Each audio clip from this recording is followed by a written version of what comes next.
Biology chapter number 11 dialysis. बेटा dialysis mean the cleaning of the blood by the artificial veg.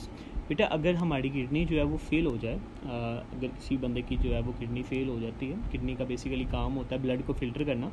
अगर kidney fail हो जाएगी बेटा तो फिर ब्लड को जो है वो आर्टिफिशियल तरीके से क्लीन करवाना पड़ेगा, और उस आर्टिफिशियल क्लीनिंग मेथड को हम लोग जो है वो नाम देते हैं डायलिसिस का। ठीक है, तो there are two methods of dialysis. Dialysis के बेटा दो मेथड्स होते हैं। First one is the peritoneal dialysis and second one is the haemodialysis. बेटा पेरिटोनियल डायलिसिस में ये किया जाता है कि ये जो हमारी पेरिटोनियल कैविटी है, ये जो आपको डायग्राम के अंदर नज़र आ रहा है, ये बेटा जो कैविटी जो आपको नज़र आ रही है, ये कैविटी हमारे एब्डोमिनल रीजन में मौजूद होती है। चेस्ट कैविटी और एब्डोमिनल रीजन में ये मौजूद होती है, पूरी कैविटी आती है, जिसमें बॉडी के सारे ऑर्गन्स जो इंटरनल ऑर्गन्स हैं वो इसमें मौजूद होते हैं। ठीक है, सारे ऑर्गन्स के इर्द गिर्द अल्लाह ताला ने एक बारीक सी लेयर रखी है, जो कि यहाँ पे आपको येलो कलर की लेयर नज़र आ रही है। इस लेयर को पेरिटोनियम मेम्ब्रेन का नाम दिया जाता है। इसके अंदर हम लोग जो है वो डायलाइजिंग फ्लूइड डालते हैं पेट के ज़रिए, एब्डोमेन के ज़रिए, और डायलाइजिंग फ्लूइड जो है वो अंदर जाता है। और इस पेरिटोनियल कैविटी के इर्द गिर्द जो है ब्लड वेसल्स मौजूद होती हैं बेटा। तो ब्लड वेसल्स जो हैं उनके अंदर से सारे के सारे साल्ट्स हैं और वाटर जो है वो इस डायलाइजिंग फ्लूइड में चला जाता है, और यहाँ से जो है वो फिर हम लोग डायलाइजिंग फ्लूइड को बॉडी से बाहर निकाल लेते हैं। इस तरीके कार को हम लोग नाम देते हैं पेरिटोनियल डायलिसिस। दूसरा जो डायलिसिस है बेटा वो आता है जी हीमोडायलिसिस। हीमोडायलिसिस में बेटा हमारे पास जो है वो एक डायलाइजिंग मशीन मौजूद होती है। बॉडी की आर्टरी के अंदर से हम लोग जो है वो सारे ब्लड को बाहर निकालते हैं, थोड़ा थोड़ा करके ब्लड जो है वो बाहर आता है। वो ब्लड जो है वो पंप करता है बेटा डायलाइजिंग ट्यूब्स के पास से। डायलाइजिंग ट्यूब्स के अंदर डायलाइजिंग फ्लूइड मौजूद होता है, और जब वो ट्यूब्स के पास से गुजरता है बेटा तो ऑस्मोसिस के ज़रिए, एक्टिव ट्रांसपोर्ट के ज़रिए या डिफियन के ज़रिए जो है वो सारे के सारे मॉलिक्यूल्स या एक्स्ट्रा मटेरियल जो है वो पास आउट हो जाता है इनटू द डायलिसिस। ठीक है, डायलाइजिंग फ्लूइड, और डायलाइजिंग फ्लूइड जो है वो ब्लड को क्लीन करके साफ़ करके जो है वो वेन के ज़रिए दोबारा बॉडी के अंदर जो है वो उस ब्लड को डाल दिया जाता है। तो इस तरीके कार को बेटा हम लोग जो है वो हीमोडायलिसिस का नाम देते हैं।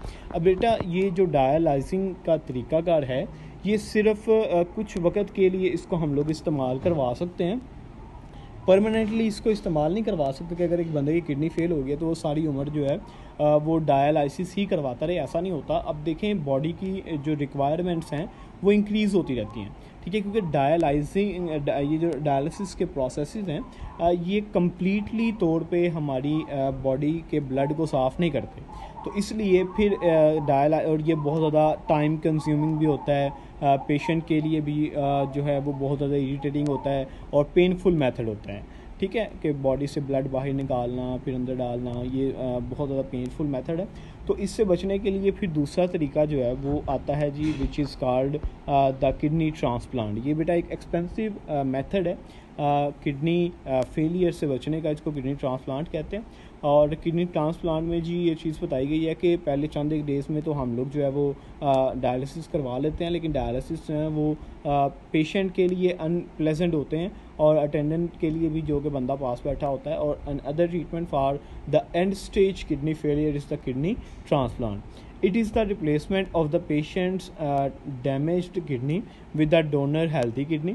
तो किडनी में भी डोनेटेड बाय डिसीज्ड डोनर और लिविंग। बेटा एक जो कि ताज़ा मरा है बंदा, उसकी किडनी भी ले सकते हैं, या एक लिविंग जो है डोनर, उसकी भी किडनी हम लोग ले सकते हैं। दो किडनीज होती हैं तो एक उससे ले सकते हैं, कोई मसला नहीं है। तो जो डोनर है बेटा वो मे और may not be the relative of the patient. वो रिलेटिव हो तो अच्छा है, अगर नहीं है तो फिर भी ठीक है, लेकिन उसकी बॉडी कंडीशंस जो हैं बेटा वो पेशेंट के साथ मिलनी चाहिए। ठीक है, ब्लड ग्रुप उसका मिलना चाहिए, बॉडी कंडीशंस जो हैं। Before transplant the tissue protein of the donor and the patient are matched.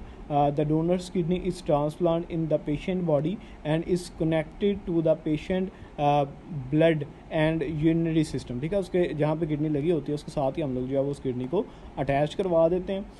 The average life time for a donated kidney is 10 to 15 year. 10 से 15 साल जो है वो उसकी ज़िंदगी होती है।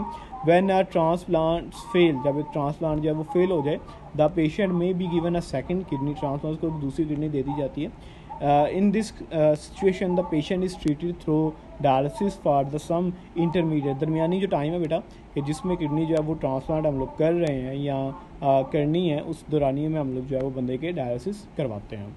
तो problems after a kidney transplant में include the transplant rejection, body जो है वो किडनी को एक्सेप्ट नहीं करती है, प्रॉब्लम आ जाती है। इन्फेक्शंस बॉडी में होना स्टार्ट हो जाते हैं बेटा। Imbalances in the blood cells में can lead to the bone problems and ulcers. ठीक है, तो ये सारा कुछ होता है जी इसके साथ किडनी ट्रांसप्लांट के साथ। ये आपने लॉन्ग में याद करना बेटा, डायलिसिस भी और किडनी ट्रांसप्लांट भी। बाकी इसके शॉर्ट क्वेश्चन जो है एक्सरसाइज के वो आप लोग पढ़ लीजिएगा, फिर आगे एमसीक्यूज़ की जो है वो आपने एमसीक्यूज़ खुद करने हैं इसके सारे। और चैप्टर नंबर 12 जो है वो इंशाल्लाह कल हम लोग स्टार्ट करेंगे।